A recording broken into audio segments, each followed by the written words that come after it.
Hello and welcome to a special report on the final days of the war in Callahans Passage.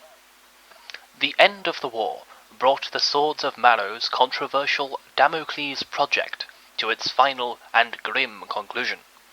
After multiple failed attempts to launch during an assault on the port of Rhyme, the design defects in the rocket's guidance system were rectified, and the secret weapon made ready once more.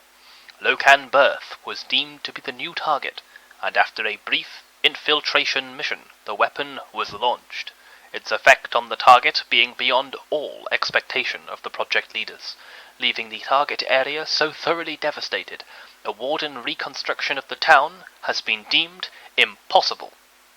The men taking part in the operation fought with a zealous ferocity, one even telling this reporter that his goal in taking part in what he considered to be a suicide mission was to write the names of all those we have lost in dust over Seavish skies.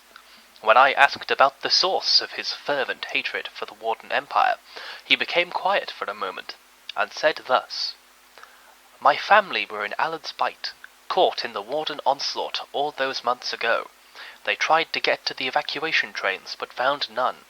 If there's anything I can do for them now, is to make sure they bleed for everything they took from us."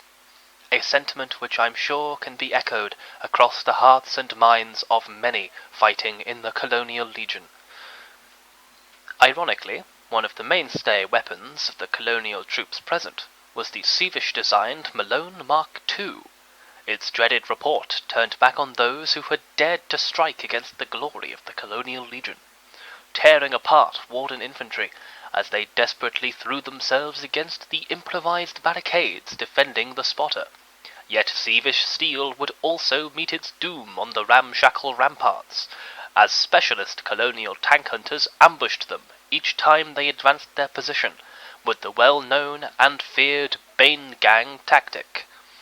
This reporter was lucky enough to be able to speak with the spotter of both the Locan Berth and Skelter Course rocket launches, Lieutenant Colonel Cyclone, who told me that not once were the Seavish filth within 30 meters of my position.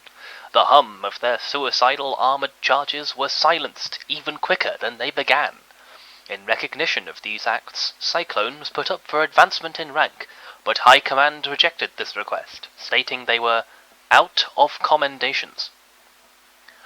Through 10 minutes of the most desperate fighting this war has given us, the men of the Colonial Legion stood firm against the onslaught of the Warden armies, bravely holding the line and paying the ultimate price to bring this horrendous war even one step closer to its glorious conclusion.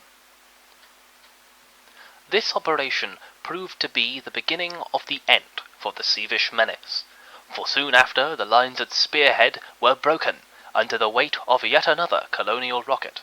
Skelter Course was infiltrated and destroyed through similar heroic means, with the lines of defense crumbling all along the front and the Warden army threatened with imminent collapse. The Archon of the Warden Empire announced their surrender to the superior Legion troops.